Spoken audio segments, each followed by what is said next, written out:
Welcome to the HR Huddle podcast, presented by Sapient Insights Group, the ultimate resource for all things HR. It's time to get in the huddle.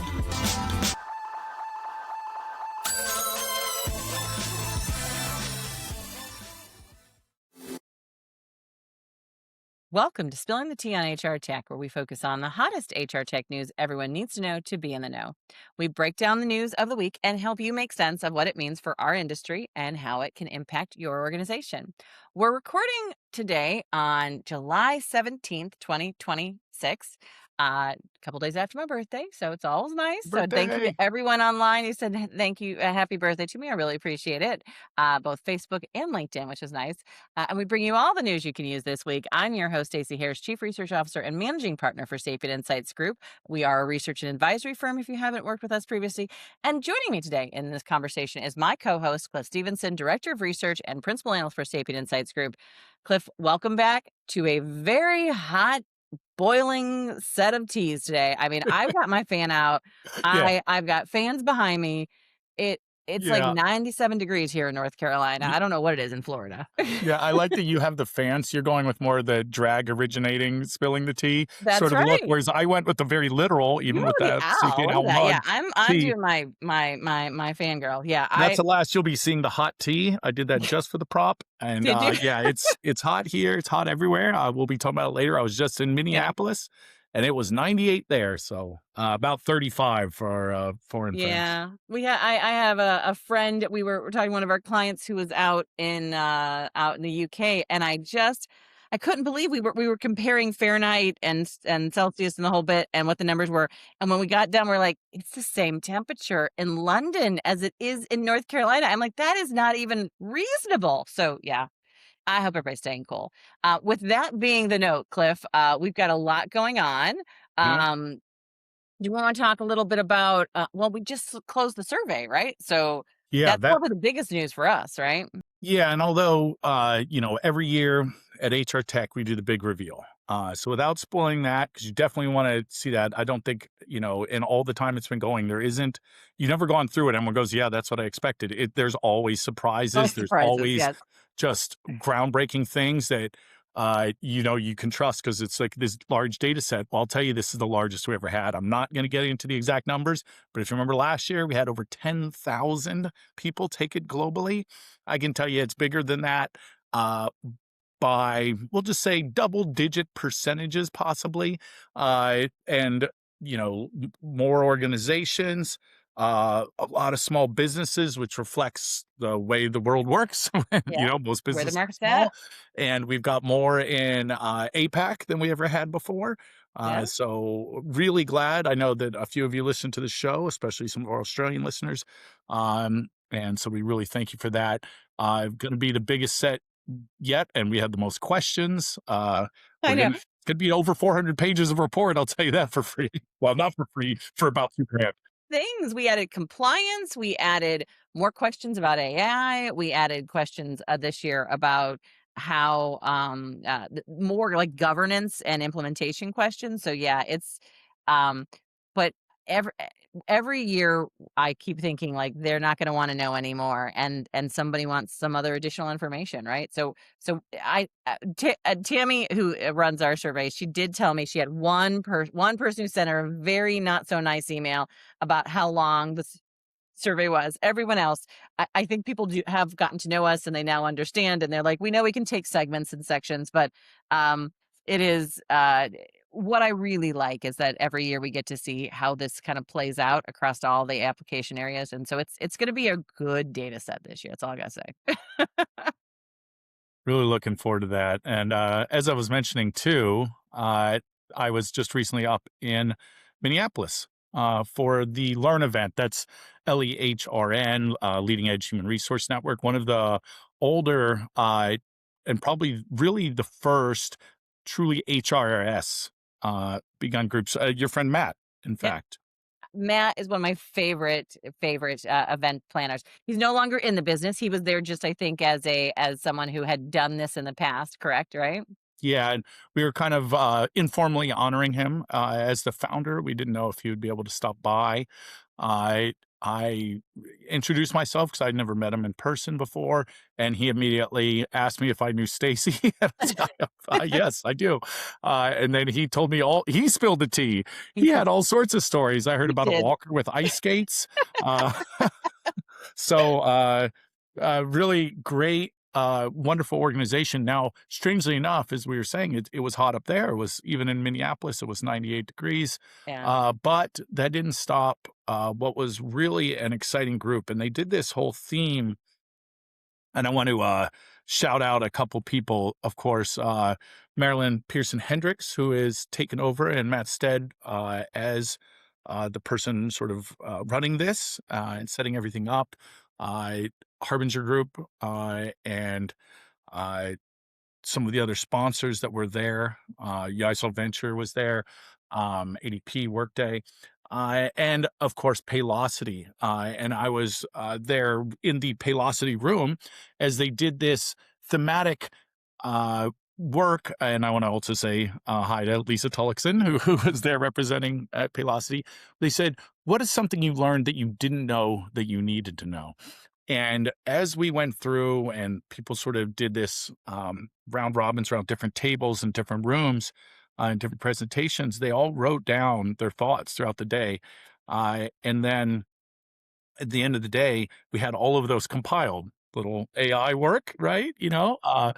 I put that all in. And then all of us that were doing these talks sat at the top of the room and answered questions based on sort of the conglomeration of all of those that were written in and reflected on the statements of what people thought or what they needed to know. And a lot of it, although of course we're talking about AI and compliance issues, skills was a big thing.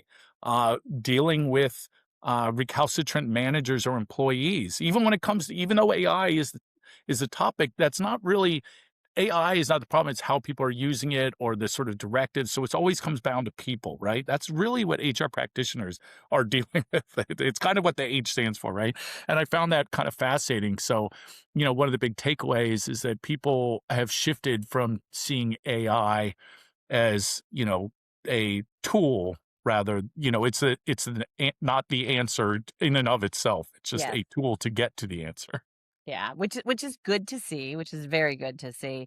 Um, you know, I it's interesting that so Learn is one of those organizations that was sort of there for a while. COVID is what really it kind of kiboshed it, and it's kind of coming back again. And it always has been a nice thing because Minneapolis has such I think a great audience of people who are in the midst of sort of HR technology decisions. What were some of the big topics they talked about at the tables that you were talking through with them? Well, I was, just in my room, so Yeah. I know, I was and just in your room, yeah. yeah, well, interesting, so, I did give them a little bit again, Tammy Smith, don't don't attack me, but I did give 'em a little bit of a preview of some of the data that was coming through. They wanted to know, how much is AI actually replacing people that we're working with? And that's Yeah, actually a question that we ask. yeah, yeah, Um, and we have been asking, so we can kind of see where that movement's coming from. And a lot of their questions had to do, are we seeing this more in certain industries? Is there task related? Is it's not surprising that yes, certain industries are being more affected, right? Because if they have sort of task related jobs or jobs that can be broken down into things that can be done with agentic or automated models, then yes, those are being affected. But not so much in job replacement. And we're going to be talking about that a little later too, but more in job changes and some restructuring, which is also some of what we saw when we did see some changes to workforce. It actually comes down to restructuring. So you could say that AI is having an effect there, but it's often not as direct of an effect. I guess that's sort of the thematic thing is that we've over the last few years, AI has gone from being the sort of, number one, let's all sort of adjust around that to AI sort of adjusting around us. We've yeah, got to do the work. Let's figure out where you fit AI, rather than the other way around. yeah. Well, I will tell you, Cliff, thank you for going. I was very glad I got to stay home most of July. I've got one trip down to visit my friends at Cornerstone to prep for their event that I'm going to be doing in Chicago in October for them, which is the first week in October. I'll be doing a keynote there.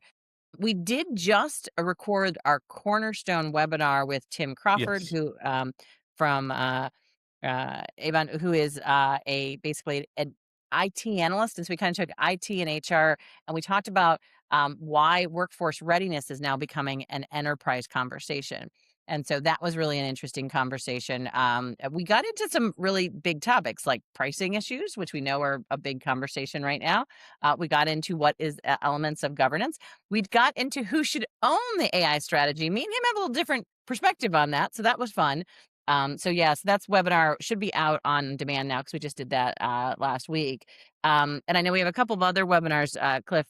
Workday, we did a workforce management webinar that should be on demand, and people should be able to see that, focusing on what we're talking about in the sort of frontline worker environments. And I know, as you had mentioned, we have the HiBob APAC webinar, but it's fairly quiet a little bit. It's July. This is the time when we get to look at data and get to play with data a little Yes. bit more, right? So I don't think we have any other trips coming up until September at this point, right? That's right. I think we'll have a few, and we'll talk about where we're going to be at the end of that. But for the next month or two, you and I are going to do what data analysts have been doing since long before AI, long before any other time. We're going to be in a dark room with a screen lighting our faces, Yes. moving things from one cell to another, and thinking about what it all means. But this is the most exciting time to be doing that, and I was glad to kind of have that one last hurrah of meeting everyone. And I also forgot I should shout out Sumit Kulkarni over at Prism Force, Mhm. who hosted us for Mhm. dinner, which got a little unruly, I would say, in terms of. Unruly with HR people? No, Yeah, I no know, way. right? Who would have ever guessed? Only anyone that's ever dealt with them. But it was a lively group and really good conversations, and I really those kind of things, especially when there's a lot of practitioners there, really helps guide our research. So I want to thank all the attendees, and those sort of thoughts and what you all were running into really helps guide how we start thinking about what do these numbers mean, because they're not just in a vacuum, right? Yeah. We got this massive data set, but now it's time to really think about how that all fits in, because for some of these companies like Paylocity that we mentioned, they are making big decisions based on this sort of stuff. In fact, they just acquired an AI company, the second of the year, I believe. So Paylocity acquired Aidora. That's AI, but it's not on its own. I know it's going to be weird, but it's Aidora. So Yeah. most of these companies, you think there's an AI in there, and it's like somehow supposed to be set on its own, but it's Aidora. And they are a leave management platform. So Paylocity continuing to build out, moving really into this AI native space.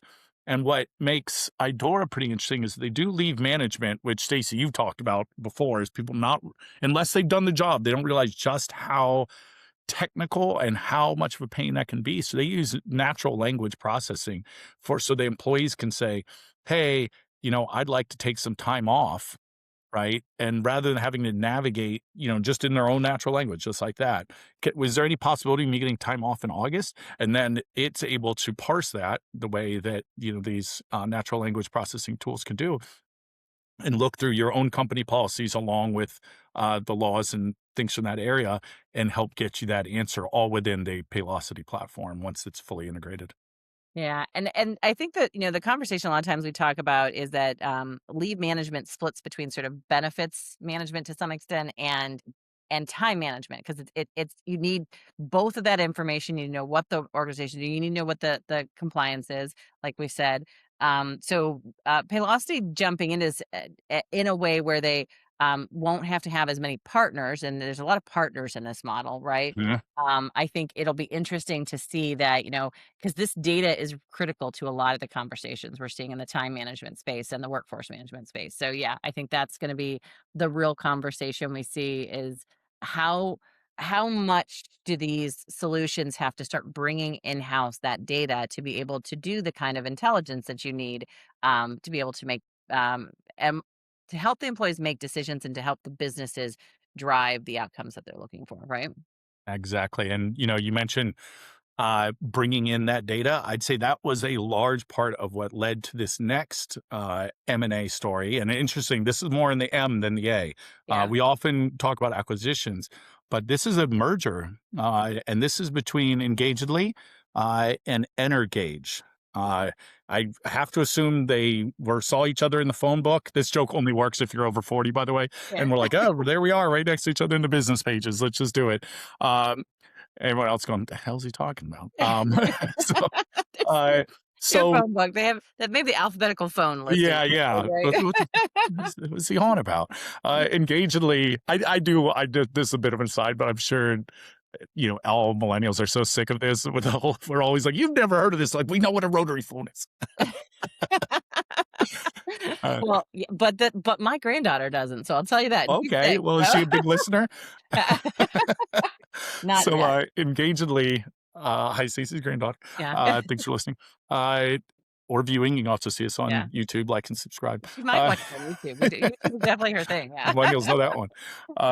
So Engagedly, you might know they are a full talent management platform.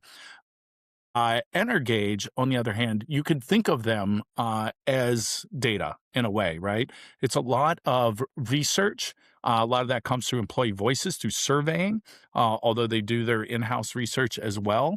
So they've been around for quite a long time, over 20 years of collecting all of this data, right? So not only does uh, by joining forces, do this new group have access to all the tools and the front-facing software that you see through Engagedly, but now with a rich set of data to help inform any AI-driven decisions going forward. Because anyone that's been paying attention knows that these systems are only as good as their data. Right. So it's very interesting. It was an interesting segue from what you just talked about, right? That's really what organizations are looking for. Yeah, we need the tech, but more than anything else, for this tech to work in an AI-driven platform, we need to have the data. Yeah, and Engagedly, we've worked with for not worked with per se, but we've done briefings with them for several years. They're one of the many distributors in our distribution group.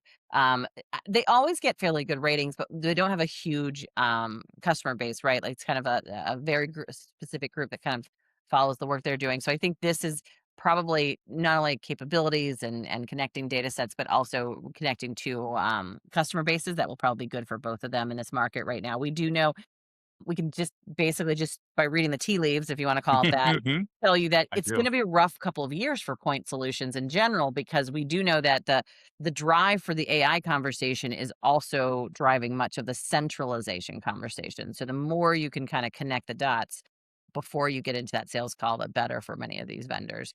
And for the buyers as well, to be honest, because they don't have to think about it as much, right? Absolutely. So, those were the sort of the M&A activity. But this is not a merger. This is just a strategic partnership. But this one was very interesting. This is from our friends at HiBob. Mm-hmm. Uh, they are now working with Slice Global Equity. Yeah. So this one, you flagged it immediately, Stacey. You're like, now this is interesting because for the last few years, we have seen this more and more, right? HR sort of being involved in IT and finance, probably the two most common areas of systems that we're seeing this connection that we keep talking about, combination of data.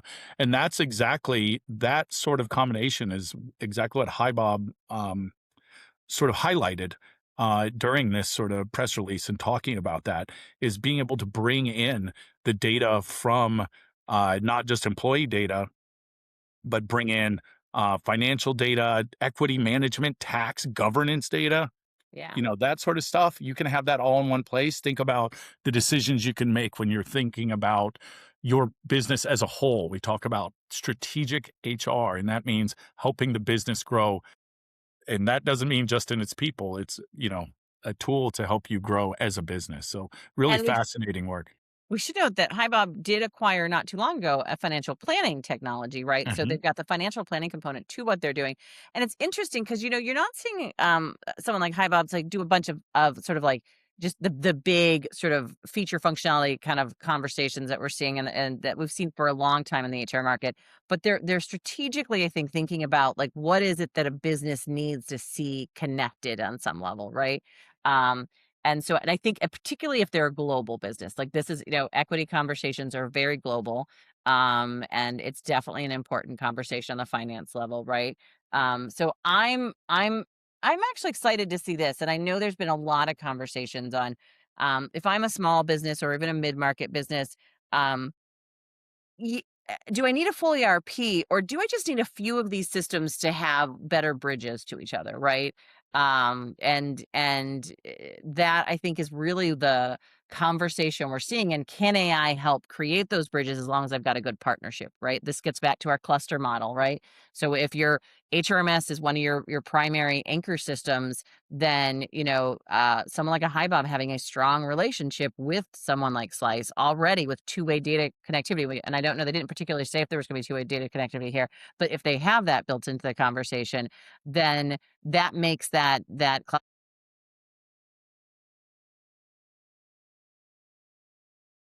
Yeah, that's right. And referring back to that uh, Learn event I was at, that cluster model really resonated. I had brought that up in a few of the presentations I had done, and I had a few people mention that that was specifically how they were being told or were directing their organizations to start building out their systems.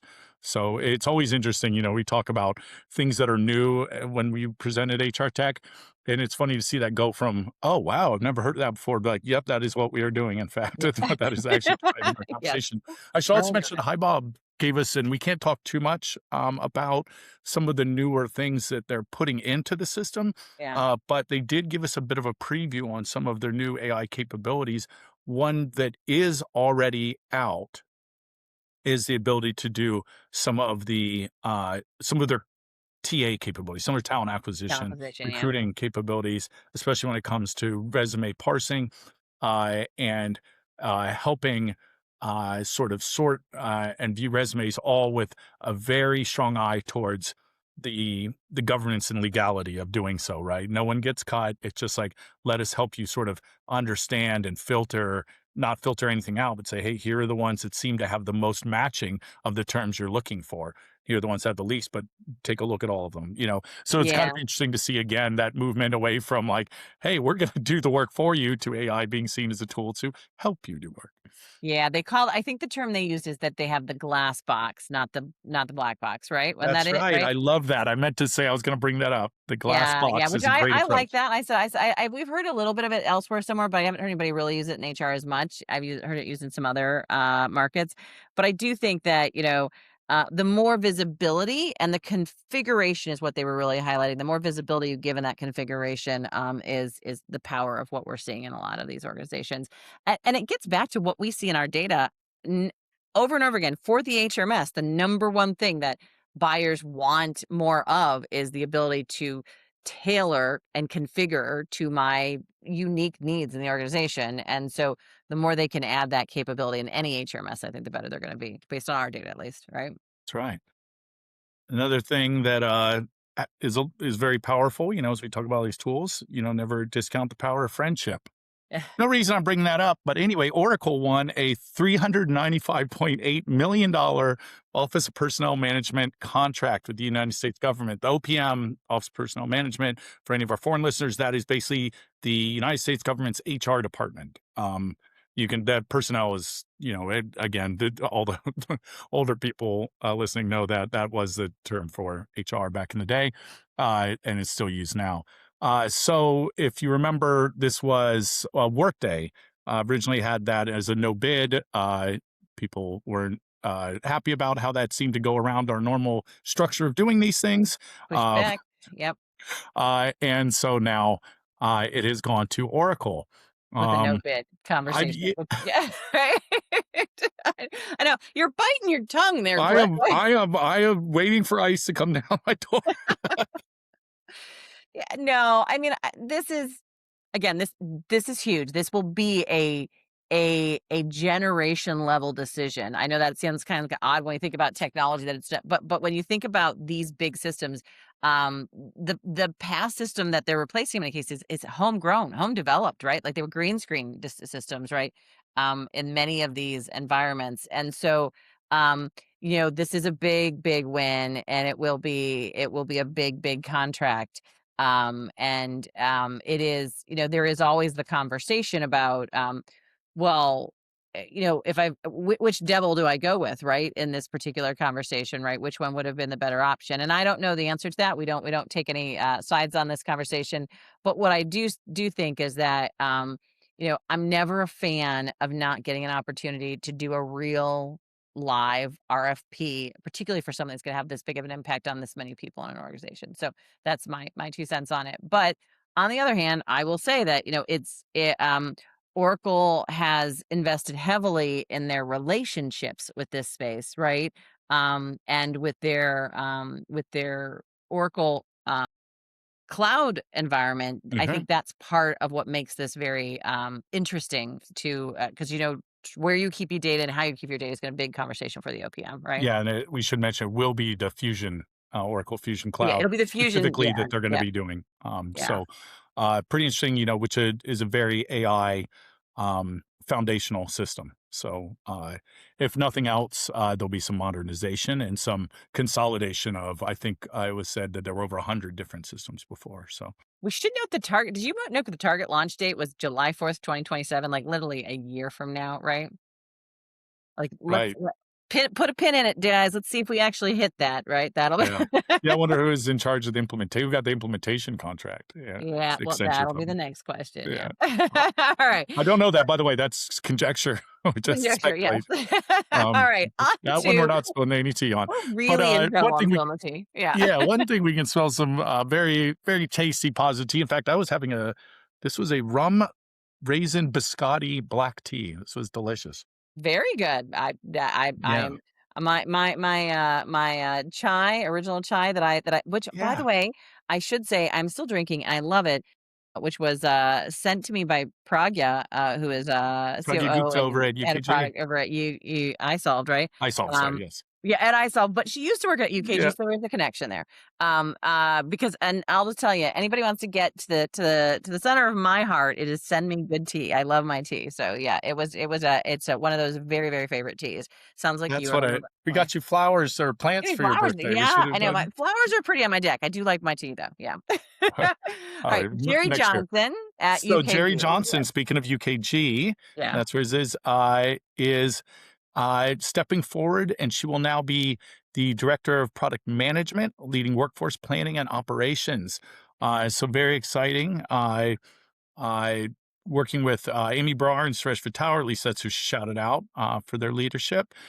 So pretty cool. We love to see people kind of moving up. Mhm. UKG, I think that's one of the companies we've highlighted over the last few episodes. iSolved, UKG, and Workday have seen a lot of movement of people in, out, and one of the when that happens, that also leaves a lot of opportunities for people to move up, right? And so it's interesting to watch. And there are certain times we like to highlight people here because we know that you're probably going to be hearing their name again.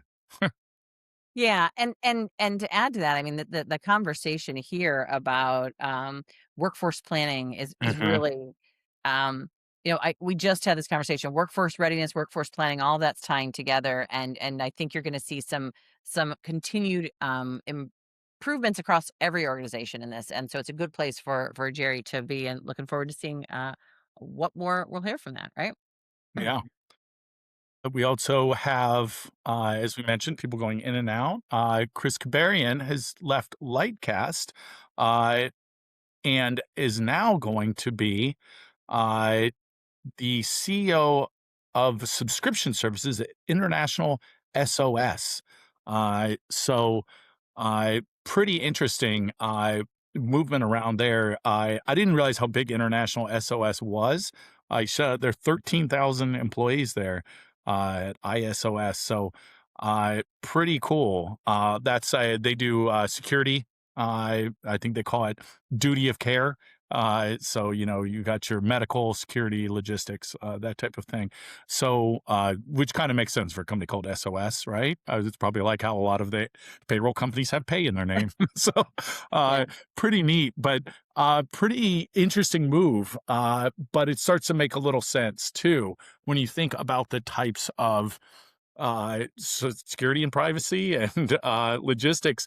As we've mentioned, HR really does fit naturally into some of these when you think about data and as far as we're seeing now, entire systems too, right? So, Well, and I think it also it's important to note that things like healthcare, like the impact of global warming, as we sit here and sweat our hands, um, uh, those are things that are large scale conversations right now, yes. big issues, right?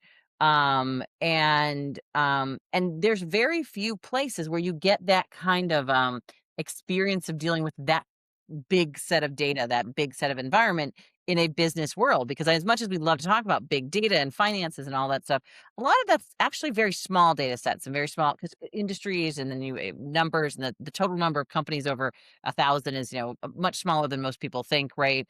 Um, but the one place you get that kind of experience working with that kind of data is workforce data. It's the one thing that just is bigger than anything else. And so I think, like Cast, with the long experience of that kind of understanding of the value and the impact of that data and what that size of data and what it can do. It's interesting to see where he's heading. That's another place where data plays a huge impact on what's going to happen there, right? So yeah, not surprised. It's an interesting move, right? Yeah, it's a wonderful point. It reminds me of yeah, longtime listeners may know that I used to own a arcade bar. I sold it a year ago. Shout out to Rob Leonard, he's doing a wonderful job running it. But you know, it it was both of our first times owning a company, and now we had physical assets, right? We had arcade machines or pinball machines, right? And in the sort of data that we kept on those, right, you'd have a few things like, its value, any records in terms of what you put into it. You'd keep some records on any maintenance and cost, maybe even something like weight or size. One employee, you're talking about literal hundreds of fields, everything Yeah. from their address to any of their medical history. I mean, the second they start, they had more fields than any other thing that we had in our entire business. Interesting. One Yeah. employee all of a sudden quadruples the amount of data that you have to keep track of. And a lot of that you legally have to keep track of it. So it is fascinating to think about how much that exponentially changes basically the setup and the account. Yeah, that's actually real. We're going to be talking a lot more, I think, about the very small companies. That is a big conversation in the HR market. We're seeing them more of the very small companies need HR, to your point, and to the technology. We've definitely seen in the like 10 and above, like that market rapidly ramp up. But the like 1 to 5 employees, 1 to 9 employees, right? That range there. Lots of space kind of managed and sort of hit by sort of the gustos and the paychecks and the ADP earlys and their role and sure products, right, and all that. But that audience right now is being inundated with a lot of options of AI based HR management, which is a good way to put it, right? 'Cause it seems like an easy place to start. Um, we'll see how that goes because, to your point, it is more complex than most think, right? So Yeah. yeah, And it requires quite a bit of regulation, yeah, which is what makes this next story a little concerning, which was a recent Supreme Court, United States Supreme Court, stripping the FTC, the Federal Trade Commission, from being an independent agency to one that now has presidential executive branch oversight. Uh, so that will have a large scale, or at least a long term effect, if it stands for AI regulation, because that is who that would normally have fallen under. It still would have fallen under the FTC. AI regulation would normally fall to the FTC, but now that means that we see things like, I don't know, for instance, if there was an entire AI platform and the decision was made to go with that platform instead of a different one, is that the executive's choice and who has the regulatory insight on that? So, yeah. Well, and the challenge on all this, again, politics aside on all of it, right, is that um trust in an environment, trust in the fairness as much as you can get. We all know that there's a thumb on the scale in almost everything that we do in the business market, right? Um, but that trust is what allows I think business to function above board on an everyday basis in a way in which you can have some idea that you're not going to get monopolies that are going to basically make it impossible for very small organizations to sort of break through. Now, there's always cases where that becomes a big situation or a big issue, right? And it doesn't work out always as much as we want it to. But the FTC was one of those levers that kept, I would say, trust and an understanding of sort of there's balance, at least in the system and the environment for you. And so we are going to have to, as business leaders, continue to kind of monitor, as if trust erodes in just our pure simple processes of how our economic decisions are being made. Do we start to have to rethink the idea? Will any of our data about how business modeling gets done be accurate? Will any of our data about how employees need to be sort of assessed inside organizations be accurate? These kind of sort of standards that we've had for years and years and years, it's not just about sort of what you can and can't do now today. It's also about sort of the data that has been in place that based the models and the business decisions off of this kind of stability, right? That we might be losing in the market. And so how do you start to predict a very unstable environment? That was a conversation that was basically the heart of the conversation that Tim and I had on the Cornerstone webinar, which is, workforce readiness seems like an easier conversation in a very stable environment. It's a much more difficult conversation in an unstable economic, social and or global environment, which is really where we're at right now. And so for business leaders all over the place, these kind of big swings might do well for one business or another, but they have an impact on the stability of what we can sort of bet on as we're making decisions, right?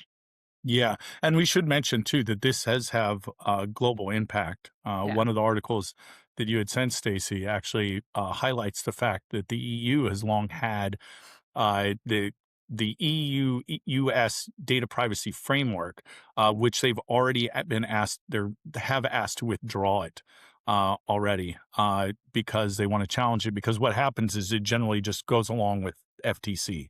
Right, and agrees in FTC. So that will have repercussions in Brussels for the EU because if they no longer trust the FTC's decisions to be objective and to have that Yeah. trust level, they will start having their own sort of independent rather than us being sort of locked together in the way we oversee things like using AI for hiring and for pricing models, which we're going to be talking about a lot, I think, come around HR tech. That's one of those questions that we asked on is we've talked about on this podcast before. We're going to see, what is the legal framework around that. So we will, that's another one I would say to put a pin in that one, Stacey, and we will see what kind of, what we learned from that. We'll bring you more news on it because I think, all the business leaders, it's going to have an impact on the amount of compliance we have to keep our eyes on. I know that's like you're kind of like, oh, well, it's actually less regulations. No, actually,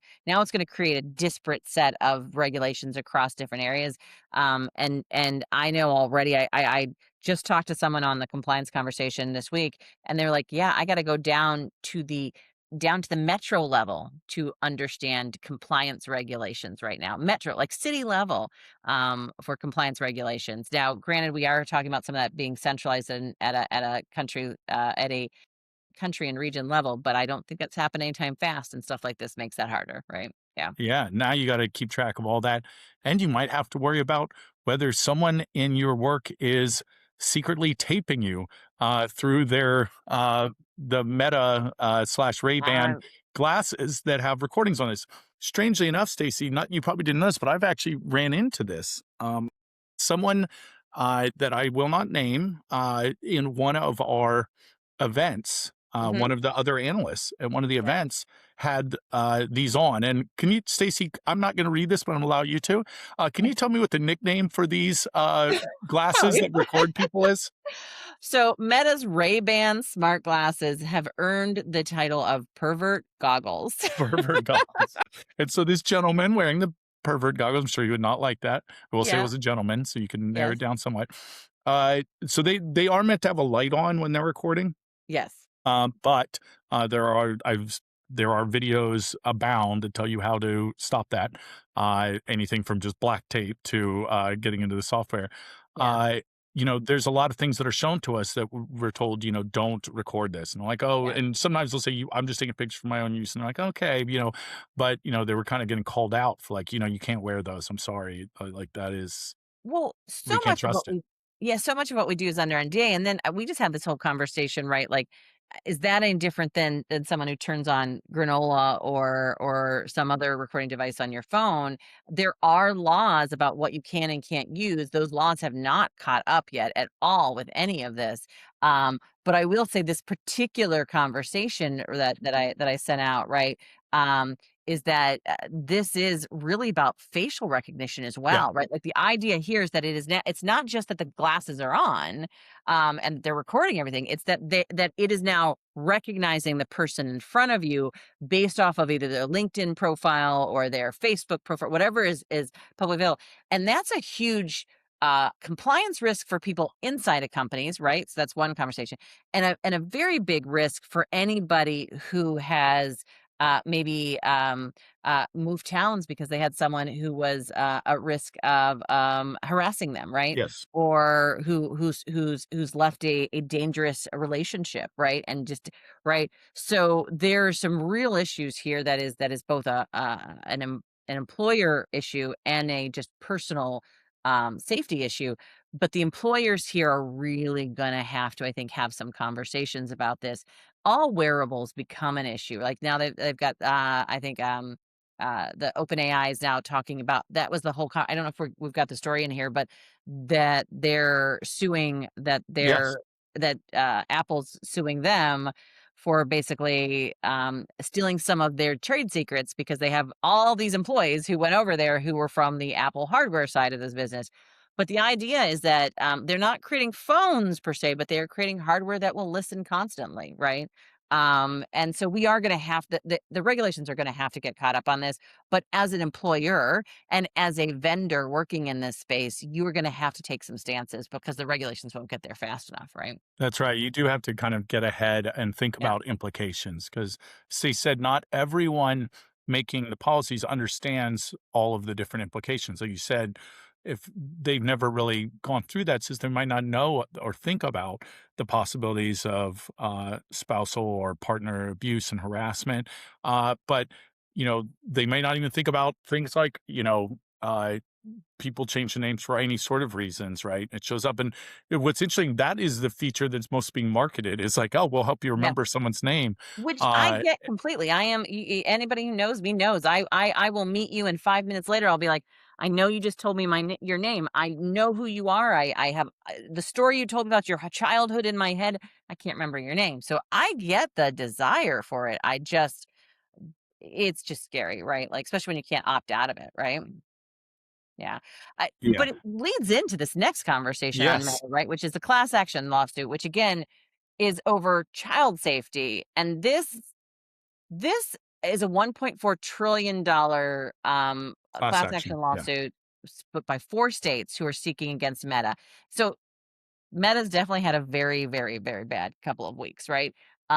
Not always because I think I even called them out this based off of some stuff that they were doing to their employees from their layoff conversation. But this particular conversation is based off the fact that Meta is going to be held accountable if they win this lawsuit, if this lawsuit gets won, to knowing and actively sort of creating a technology that they knew would have harm on children's mindsets, right? So this is one of the first times that we are going to see a technology, not the content on it, but a technology being held responsible for the outcome to a human being. And particularly in this case, it is the addictive experience that particularly children have when it comes to something like social media, right? Yeah, exactly. There's a lot, and this will have big repercussions for the largest of the chatbot providers, the AI chatbot providers, your OpenAIs and your Claudes and stuff, because there's been multiple cases of their tools directly leading to self harm and suicide. So, which just got us kicked off YouTube. Yeah, I yeah, know we there's a just term you're did, supposed to yes. use instead, but uh, Yeah, so that is definitely one to watch. Almost certainly with these class action suits, this will result in something happening beforehand, but that will mean that we will have some regulatory changes one way or the It'll other, set a precedent, self-regulatory or right? not. When you set the precedents, right? And again, we know precedents sometimes don't get looked at as tightly, but in this particular case, for the longest time, now this is starting to be to bring held differently, but for the longest time, I can't tell you how many CEOs stood up and said, "We are not accountable for the decisions people make on the data that's on these technologies. That's their data, their decisions, their actions. We just provide the platform." I can talk name every CEO, major CEO in the market who stood up and stood that from a cloud-based perspective anytime these conversations came up. And for a long time, the FTC and other organizations that were accountable, EEOC, other organizations that were accountable to this kind of held that line and agreed that was how the internet grew to some extent as fast as it did, was because the no one was terribly held accountable for what was on their platform. They were really only held the only person who actually created the content was held accountable for it, right? Sometimes Mhm. if we were lucky. In this particular case, we're starting to say that the tech and the content are merging, as it often does with AI, and algorithms and decisions about what you see and being put in front of you. And this is going to have an impact on, just take, for example, I'm a candidate and I'm starting to see job offers, and I'm only a female. I'm only seeing job offers that are $70,000 instead of $150,000. Now, Mhm. all of a sudden, you are making a decision based off of who I am and what you see and where I live and all that about the type of job offers I'm seeing, because it's tailored towards me. And they're all lower paying job offers, right? So that kind of thing. Now, you as whoever is doing that algorithm is gonna be held accountable for that. That's right. That's scary, right? Exactly, and that's, kind of what one of the examples we were talking about that would normally be covered, at least in the United States, by the FTC, and why you want that independent to really think about algorithmic-based pricing or Yeah. algorithmic-based job offers. So, yeah, this case, regardless of how it's resolved, will have repercussions one way or the other, and I hope it isn't just, uh, a payout to, make it go away and we Make don't it see go anything in. else, but, Yeah. uh, because of the what's interesting and, is because of the massive investments, um, that, Meta has made and, still is in debt for, they probably don't have that leeway to strong arm this one like they would've. So Oh, this will be well, very interesting. This may we will be see. That's a good point. You Alicia's. you follow that a little bit more closely than I do, Cliff. So right, like, a lot of times the money makes it go away. One company that has a lot of that cash just sitting around is Apple. They haven't done quite as much AI investment, I think, right? But so they're gonna use their heft to do some lawsuits, I think, right? Yeah, as you mentioned, they are, suing OpenAI for trade secret theft. They have apparently over 400 former employees have gone from Apple over to OpenAI. That Uh, blew my mind. I was like, not only that you know that, the number and where they went, and that's a lot of employees to go over to one place, yeah. right? And they have some very specifics. It's not just that there's Yeah, a lot of people there. They have some very specific employees that are named. They have an example of someone who had brought their laptop and never, from Apple and had never brought it back. Always return your equipment, our younger listeners. Uh, yes. you don't want to Always get return sued. your equipment and make sure you get it secured appropriately. I know when that was my one of my first lessons as a young employee. I was like, I just want to get my my personal data off there. A lot of times that's not allowed. Those things you're kind of your hands are tied onto what's in your work laptop, In right? fact, I think it was earlier this year, we were talking about different ways that HR systems Yeah, are starting to merge, and one of those things is in provisioning. That yeah. is what provisioning is. It's So if you're all like, what about. does that term mean? Yeah, Yeah. where's my dang laptop and get that laptop back. Yes. That's why HR is starting to say, maybe we need to be involved in this, or at least Yeah. the systems do. Maybe the people themselves don't. But yeah, so that'll be pretty interesting. As we were talking about before, you know, we promised we were going to touch on this, which is the pricing thing. I find this conversation fascinating, and I know a lot of the people I was talking to this week do as well.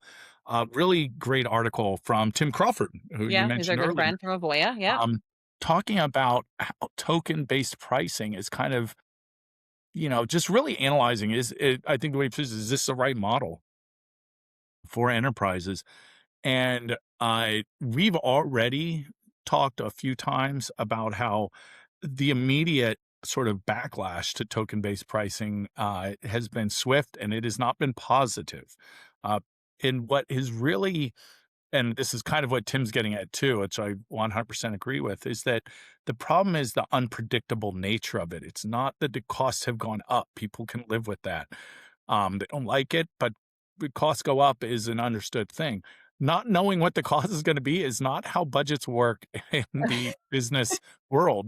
Remember your OpenAI's, I should say your Chat GPTs, the things you're actually using, Claude and Chat GPT, they came from the consumer world. They went to us as individuals first. And we as consumers are very familiar with that. We have certain things, our electric bill being one of them. The more you use it, the more it is.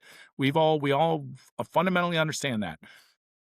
That is not how businesses are structured. You ask for a budget long before you ever spend it. You got to get a general idea what that budget is. And you don't want to be too far. If you don't want to overguess, you don't want to underguess either, right? For hopefully obvious reasons, but you want to try and get it just right. So unpredictable spending models just don't work in the business world. And it's that unpredictable nature that is causing fits for some of these systems that rely on usage, right? So everyone's sort of tying themselves in knots trying to find this sort of blend model that we've seen quite a bit, this hybrid Yep. model where you've got a certain amount, and if you go over, then you go in.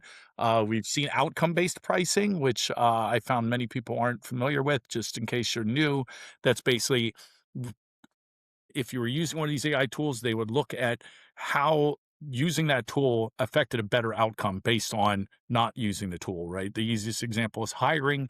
You had this many open recs, this many jobs you need to hire for, and you didn't use that tool.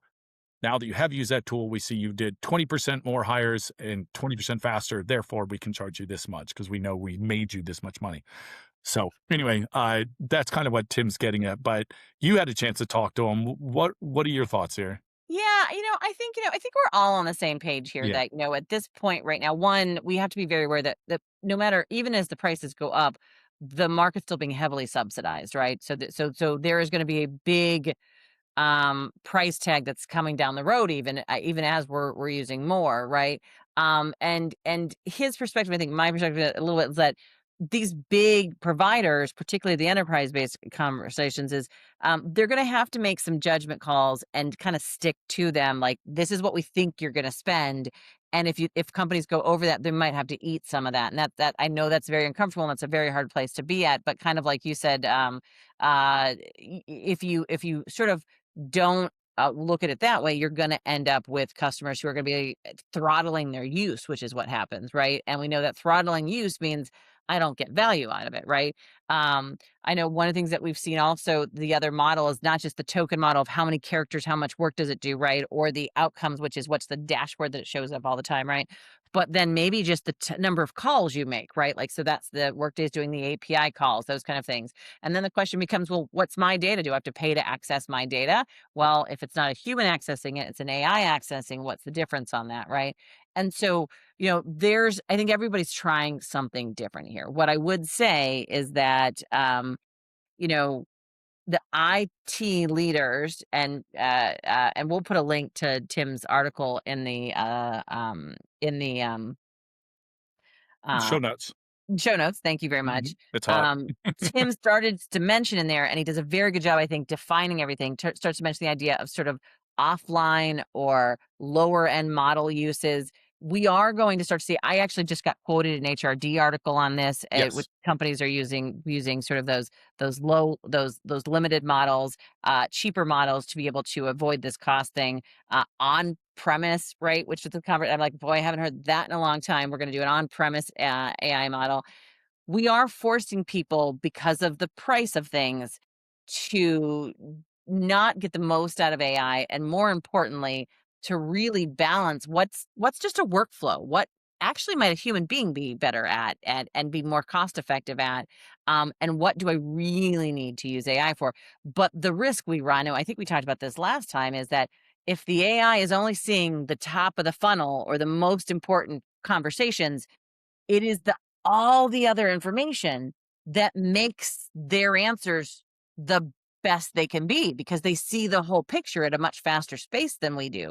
So if they're being limited in what you're giving them, they're missing what's teaching them. And so it's a real risk we're running, right? Like, we're going to create really dumb AI that only can answer a few questions really fast, but it doesn't have the context. We are limiting its access to context. So that's it. Yeah. It's a risk, right? It will still tell you that you asked a really good question, though. Yeah. Well, that's pretty interesting. So we're going to do something we haven't done in the last few episodes. We're going to go into the speed round. Yep. As we're getting in here towards the top of the hour. Interestingly enough, we're going to talk a little bit about that HR article you wrote, or the HRE article you quoted, I should say. We're going to talk about how people are using AI, but we're also going to talk about how an organization is using AI. This is Costco. They made some news. They were in all sorts of Axios, The Street, a few others, talking about how they are using AI and, in a way, not using AI. They are not replacing workers. And in fact, they're not even using any of the tools. For instance, they highlight that they didn't use it for inventory management, something Starbucks was using it for, and then stopped when they found that the AI couldn't differentiate between different types of milk, which would be a big problem for anyone with allergies or intolerances or anything of that nature. Where they are using AI, though, so they are saying a wait and see approach. They've always been one of the highest paying in the space, and that sort of approach is working out. They're like us, right? The database. Let's see what's a proven practice. But they said they do use it for search engine optimization, something that we've seen some others for. So basically, research, almost like what you just said, Stacey. Look through a whole bunch of data, figure out how are people searching for things, and let's help them, guide them, and help that to make sure that people are coming to them and making sure that their products are featured correctly and stuff like that. So pretty interesting, and it falls in line with what we've seen with Costco's strategies before, right? It really does. It's another one of our examples of highlighting a good use and a good way of doing this, like we did with IKEA. We're going to continue to highlight those companies that are doing it right. So, yeah. That's right. And we should also mention that we're also going to highlight the pricing model. That is one of the things that I briefly mentioned that will be in this year's report. We asked some very specific questions about how AI or how the tools are being priced, and we'll do some side-by-side comparisons so you can understand all that, because I know we've been kind of touching on it. I'm going to go in depth. It'll be in there, and we'll talk about which companies are doing which. Another thing we mentioned is how people are actually using AI. This is from David Green. Always very interesting. There's a good chart. We'll link to that. And it's very interesting, in just 1 year, how people are using Gen AI has changed so much. It's gone from being things like finding purpose. That was number 3 last year. It's number 85 this year. Organizing my life has gone from 2 to 14. So number 1, though, is still therapy companionship. It'll say it was a good question. And things like troubleshooting, which was 16, is now number 2. So that's exactly the use case you mentioned, Stacey, right? Go through an already existing data set and find out where that problems are, what's different. Where the problems are. That it is the best use, I think, right now that I've seen. I mean, there's a lot of other uses, but definitely the one that adds the most value to a lot of different lives. I do have to call out that jumping from number 7 last year to number 3 was fun and nonsense. That, not sure what that says about how people are using AI or the amount of energy they're spending on that. But hey, everybody gets their kicks some way. Two that I also generating code professionally went from number 5 last year to 78 this year. People are going, yeah, no, it doesn't work. But the one that was troubling was going from 38 last year to number 7 this year is relationship advice. I now know why I'm not in a relationship. People are asking AI. I knew it was wrong. You thought I didn't like AI before. That we really I need to use some of that Costco search engine optimization to make sure my name comes to the top. This one was kind of interesting because I want to be careful on how much of the data we give away, but this one's about a record labor shortage. Speaking of people not matching up, people are coming out of jobs, and we're looking to see a whole lot of, it looks like more than between 2024 and 2032. So basically, in this next 8 years we're in, 18 million college-educated workers will leave the labor force, while fewer than 14 million will enter it. So we're going to really run into this labor shortage. Um, I am debating how much to give away, but I will say that, all right, how about this? Last year in our data, we predicted some pretty shocking things regards to who's going to be increasing their workforce and how much organization will be decreasing. Those predictions have been proven correct by this year's data set. It has. So Okay. if you have access to last year's report, Okay. you'll know what I'm talking You'll know, about. yes, yeah, it is. It's been interesting. This is a conversation I just cannot emphasize enough, that if you think your talent strategy will be to recruit people after 2026 and 2028 and 2029, heading into 2030, you will be dead wrong. There is no way to recruit your way out of an environment where there's not enough people to do the job. This is a development and a planning conversation. And so I'm just going to leave it at that. So recruiters are going to be in high demand, and recruiting tools are going to be in high demand, but we're not. I talked to someone the other day and I said, was the Great Resignation a dress rehearsal for what is to come, right? Because that was a time when we were seeing people switch jobs all over the place. They said that was the opportunity to shift from one job to another, but there was enough people to do the jobs. We are heading into a point where there will just not be enough people to do the job. So just leave it at that, Yeah. especially if you want healthcare, right? Yeah. I feel like we're on a sort of depressing kick, but this was PayScale's second Yeah. quarter labor market report. We saw that the inflation rate went up is at 4.2%, but average wage growth is at 3.5, right? Yeah, So leaving most workers a 0.7 decline in real wages. However, there are certain tiers of talents, including number one, trades, yeah. called it, but also logistics, operations, and of course some AI stuff. Pretty fascinating. So technology saw wage growth at 6.9%, and government 4.5%. So pretty interesting. And how about this? Some good news for our friends in Las Vegas, where Stacey and I will be living during the month of October. We'll get to that in just a second. They had the fastest growing metro wage growth at nearly 5%, at 4.7, beating Baltimore, Cleveland, represent, Yeah. Detroit, and actually the Midwest in general seem to be doing much better.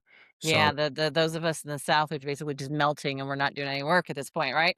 yeah, and we should point out the pay scales data comes from what employers are actually paying, right? Yes. Not these. This isn't surveyed. This is, Survey, hey, this is we know this actual. is coming directly from their system. So Yeah. pretty interesting. Now, I wanted to point out one last story because it was someone who was quoting. It was Arn Bloom, who had mentioned basically a little breakdown of what Meta had been doing.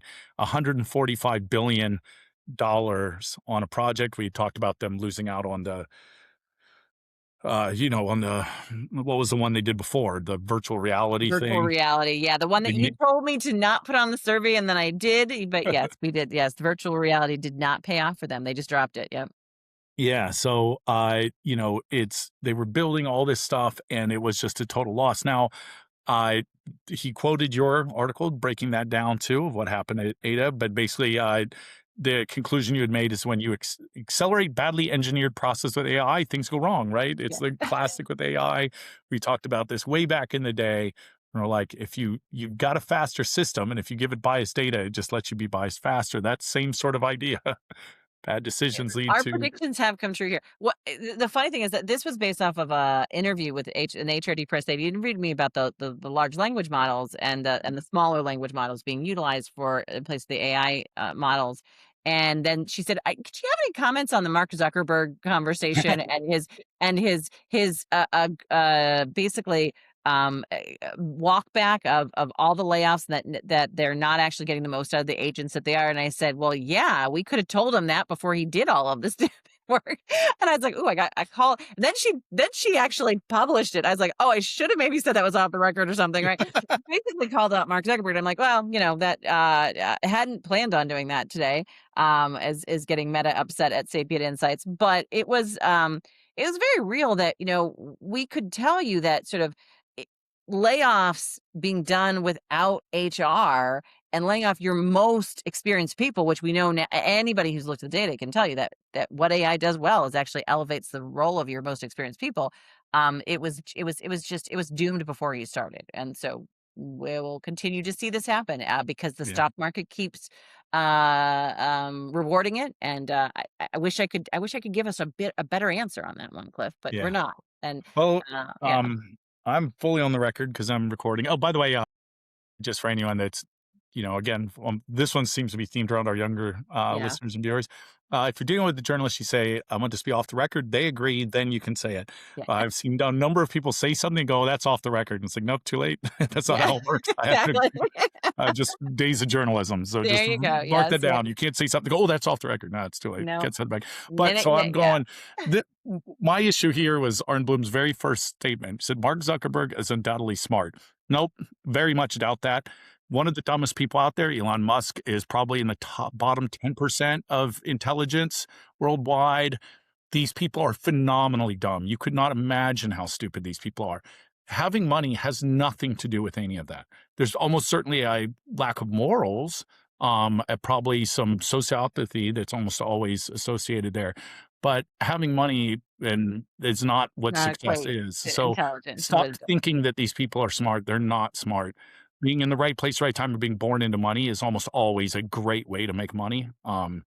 The easiest way to make 10 million, start with 9 million. Yeah, That's how you do it. So, no, these people are dumber than possible, and that's been proven. And that is why Stacey talks about proven practices. Because yeah. if you just said what is successful, that's a best practice. Look, best practices, they spent 145 million. Look at 10 different companies are trying to make AI powered videos. That's a best practice. They're spending money on it and they're all doing it. Failed.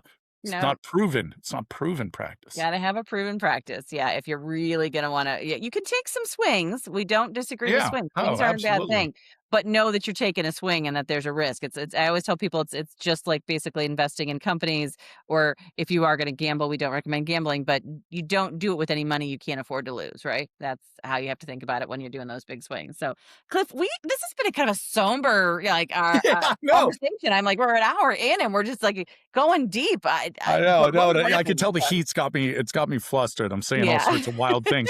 You know, what we need to do? We need to go out and we got to do some events. That'll Yeah. get our minds off this stuff. Where are we Yeah. going to be? Where can we go have some fun and people come meet with us and chat? Yeah.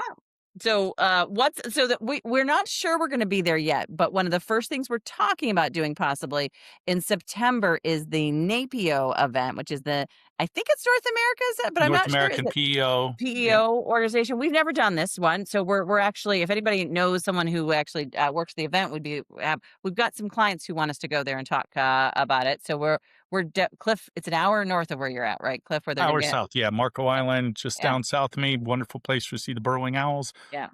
And PO is something that we've also focused on heavily on this year's report. Not to We keep have. uh, harping back to that, but it is very interesting because we've seen a lot of that growth coming in that area, and we'd like to know more. Plus, we like, again, talking to the people at the sort of smaller businesses that, as we said, is really driving a lot of the economy. Now, sort of the other side of the United States, later on in September, I'll be at the OC Tanner event. Always a really wonderful event. OC Tanner, one of the leaders in the rewards and recognition space. That'll be in Black Desert, Utah. Then Stacy, you'll be meeting us halfway, huh? Halfway. I'll be in Chicago at the Cornerstone Connect keynote October 6th, actually, getting into some of these just a little bit of early findings, because just a few weeks later we're going to be at the HR Tech conference, but very excited to be able to do that. Minnie, who's over there, who's their head of marketing, and Jennifer and Randy, the whole team, To Lauren. Graham, Yeah. love that group for just their sheer sort of, I think, interest in increasing the conversations that people want to have. So that's always a good thing when you're doing that, when they're willing to kind of let you go where the data is going and not tell you what you have to talk about, right? Yeah. That And kicks then off about a month of October for us. You wanna walk through those? yeah. So then we're going to be just in Las Vegas. So basically, October 12th through 15th, we're going to be at Workday Rising. Right now, it's myself. Cliff might also be joining us. That's going to be in Las Vegas. The week after that will be the HR Technology Conference in Las Vegas, October 9th, 24th. Cliff and I will definitely, the Yeah, whole the whole SIG team. team will be there. So just know you're going to get a chance to meet Allison and Tammy and Caitlin if you haven't had a chance to meet her, as well as Carrie and Susan and, yeah, all of our whole team, right? Then we also know that there are two additional events the week after that. So we're still kind of having conversations. There's the Oracle AI World, as well as the Dayforce event, which is coming up that following week as well. And so we have two events. We're still deciding sort of how that's going to play out for everyone, but I believe both of them are going to be in Las Vegas. And that doesn't even get into November. We have lots in November, but we basically stopped at the end of October because at that point, me and Cliff will be exhausted. So yeah, yeah, I will say too, probably the very first, week of November, we normally try and do it around Halloween. yeah. We're gonna take everything that we talked about at the HR Tech event and do a virtual event for anyone that wasn't able to make it. So you won't get the debut of the data, but if you do wanna kinda get those key findings, Yeah. and hear everything, kinda And circle your don't get calendars. I always tell people, don't make that a reason not to go to the session, because at the session, I can say some things because it's behind closed doors a little bit, like, hey, this is something you should be aware of. When it comes to the recording, sometimes there's some things we can't share. So you do get a little bit of a different message on both of those events. So be aware Good of that. point, good Yeah. point. Yeah. Yeah. Outside that, Cliff, I think we've taken up our full hour plus as usual, but we are gonna wrap up today just because it's hot. Everybody hopefully is heading off to some cooler climes wherever you're at. As we wrap today, just a couple of other additional things. Like I said, make sure you're going to see us at the HR Tech Conference, October 19th and the 22nd. We have two sessions there, something to be aware of this year. We will be doing an HR Tech workshop intensive on clarifying the business case, making smarter technology decisions, and that will be a workshop style. I will be having running conversations. It's really going to be important. That's on Tuesday afternoon. Cliff, on Wednesday, you're going to be doing an Ask the Expert, right? Yep. Right before my session at 2 o'clock. So Cliff And will have an please, Ask the please Expert. come ask any questions. I have my computer with me. Yeah, We'll be able to get into some of the stuff. We've done this before. yeah. Come on, guys, you gotta help me out. I always feel bad. Everyone wants to talk to Stacey. Make me look But good. this is it, guys. We're saying go visit Cliff. He will have his computer and he will have some data available if you want to dig into some of the data. I'll be But wearing bright pink. You cannot miss me. you can't miss, yeah. Right after my set, right after that, I will be debuting the annual HR System Survey's key findings. We have lots of good stuff there. That will be the keynote mega session on the afternoon of Wednesday. And then right after that, it's just a good time to go out into the floor and visit all of those vendors that we're going to be talking about.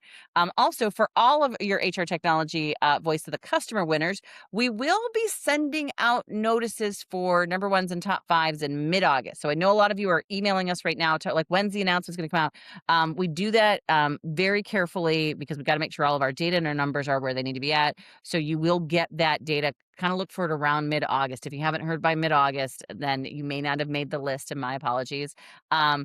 If you are interested in getting your badges and getting some segment papers, just a reminder, and again, this is tough for me and Cliff because we're like, we just want to make we want to give everybody access to all the information, but there is a time limit on just how many we can do at a time, and we have a team that we are trying not to kill with the amount of work that we put on their plate, and so it is kind of a first come first served basis and all that. So be aware that when you get your email out, don't sit on it because the longer you wait, the longer it takes for us to get your data back. And our team is not huge, and so we need to make sure we base all that out. We just a reminder, we're covering over 200 vendors in this year's report. It might be more than that actually. We got to actually do it out because that was from last year's numbers, so it'd probably be closer to 300 or 400 this year.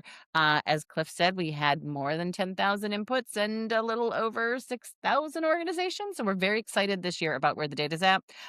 Also, if you are want to get all the details on where this will be at, how you can access everything, please sign up on our website, on our newsletter to get ongoing updates on our research launches, where we'll be speaking, visiting, and when you can participate in the annual survey, which will be reopened again next spring. So this doesn't all go away.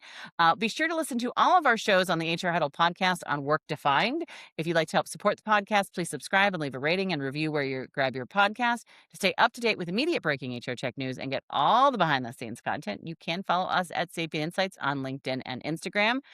Cliff, as always, thank you for pulling all this together. I know it's a bit of work. We're figuring out faster ways to do it. Yeah. We've got new tools and new technology, so it's all working together. A thank you to our production team, including Kelly Kuhn, who's done an amazing job transitioning into the Riverside for our auditing. product, right? Yeah.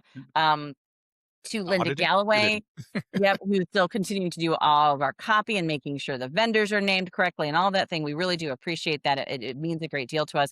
To our marketing team, Summer Alano, Cole Harris, Caitlin Diamond, who just make sure all this stuff gets to where it needs to be. It is important, especially including our YouTube uploads, those kind of things. And most important, thanks to our listeners and community. We couldn't do this without you.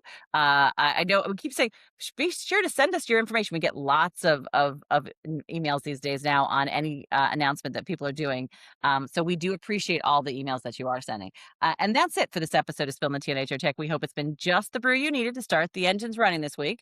We'll be back in 2 weeks with another pot of, let's hope not as boiling hot, HR Tech updates and insights, because we don't want a little bit of cool weather coming. So thanks, everyone. Yeah. Everyone have a good week. Yep. Iced tea time. Yeah.